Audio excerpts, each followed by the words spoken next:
एक मुस्लिम देश में दिखा भारत का जलवा। इस्लामिक धरती पर दिखी हिंदू मंदिर की भव्यता। मंदिर की भव्यता से अचंभित हुए 30 देशों के राजदूत। 30 मुल्कों ने माना पीएम मोदी का लोहा। देखिए सिर्फ धर्म ज्ञान पर।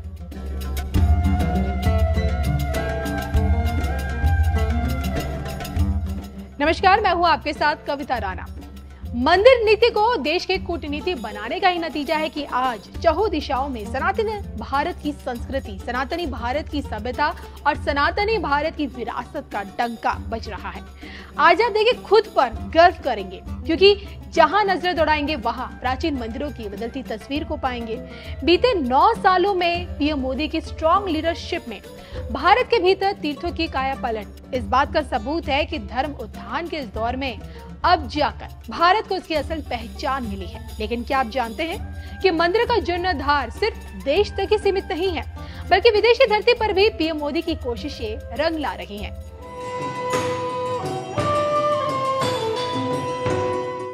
साल 2018 में पीएम मोदी का 2 देशों का यूएई दौरा आपको जरूर याद होगा। खाड़ी देशों में शुमार यूएई ने पीएम मोदी का भव्य स्वागत किया था। बकायदा रेड कारपेट बिछाया गया था। अबू धाबी की कई इमारतों पर तिरंगे के रंग की बत्तियां भी जली थी। दोनों ही देशों के बीच देखिए कई अहम समझौते हुए थे और पीएम मोदी की इस यूएई यात्रा से खासकर पाकिस्तानी तो जल भून गए थे, क्योंकि पाकिस्तान खुद को खाड़ी देशों का सबसे बेस्ट फ्रेंड समझता था। लेकिन उसकी इसी गलतफहमी को दूर करने का काम पीएम मोदी ने कर दिया। यूं तो देखिए, पीएम मोदी का ये दौरा कई मायनों में खास रहा, लेकिन एक चीज ऐसी थी जिसने भारत और यूएई को हमेशा के लिए एक दूसरे के करीब ला दिया। पहली बार अबू धाबी में भव्य हिंदू मंदिर की नींव पीएम मोदी ने खुद अपने हाथों से रखी थी। मंदिर के लिए बकायदा यूएई सरकार की तरफ से 55,000 वर्ग मीटर भूमि भी उपलब्ध कराई गई और आज उसी मंदिर को पूरी भव्यता के साथ बनता देख 30 देशों की आंखें फटी की फटी रह गई। इसे कहते हैं, मोदी है तो हर चीज मुमकिन है। हम उस परंपरा में पले बढ़े हैं जहां मंदिर ये मानवता का एक माध्यम है, होली प्लेस, ह्यूमैनिटी का और हार्मनी का एक कैटलिक एजेंट है। और मुझे विश्वास है कि स्थापत्य की दृष्टि से, आधुनिक टेक्नोलॉजी की दृष्टि से, मैसेजिंग की दृष्टि से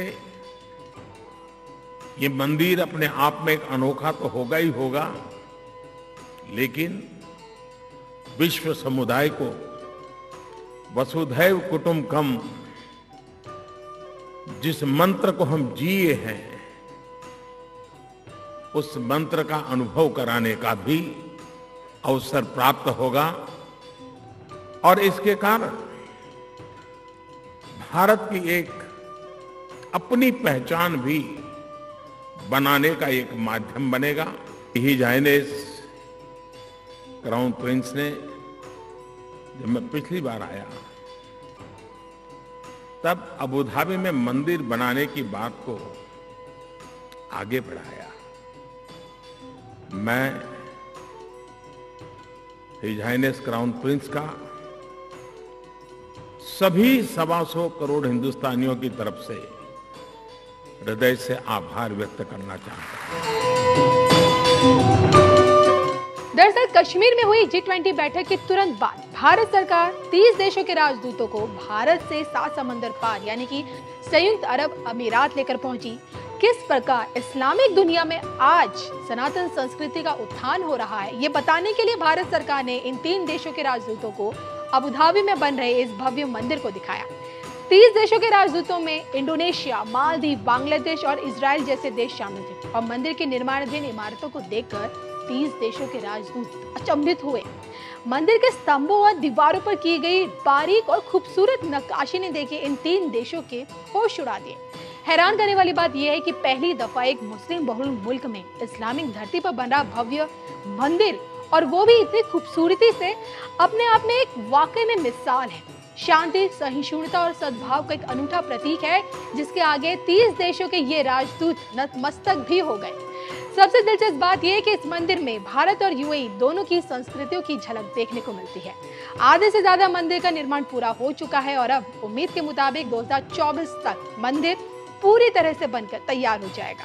यूएई से, इस्लामिक धरती से हिंदू मंदिर के भव्य निर्माण से 3 देशों के राजदूतों की यही मौजूदगी पूरी दुनिया पर छाई हुई है।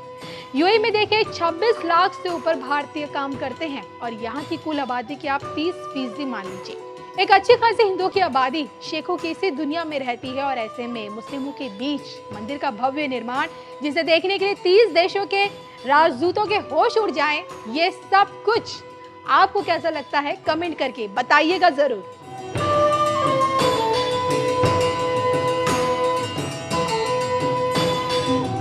Had the good fortune of visiting Angkor Wat. You know, I can spend a month there easily. There's so much out there, and then you try and imagine what it would have been at that time.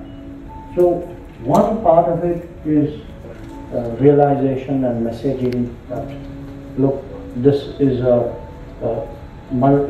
thousands of years of culture and human creativity and human wisdom and human faith, which is encapsulated in the expression of a temple. The second is because we are coming out of a era where, you know, we've had difficulties. Today there is a correction taking place. To me, an important part of the correction, you know, we hear there's a G20. Okay, that's like 20 most powerful economies. Okay, very good. You say, okay, change the Security Council, maybe you should have more countries.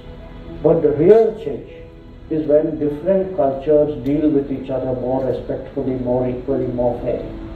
And for me, that is an important expression of that, what we call rebalancing as well. And the third is really the nobility of sentiment on the Abu Dhabi side, that they had space in their hearts and in their minds, and an understanding of the world, which encouraged them to actually partner with us in this.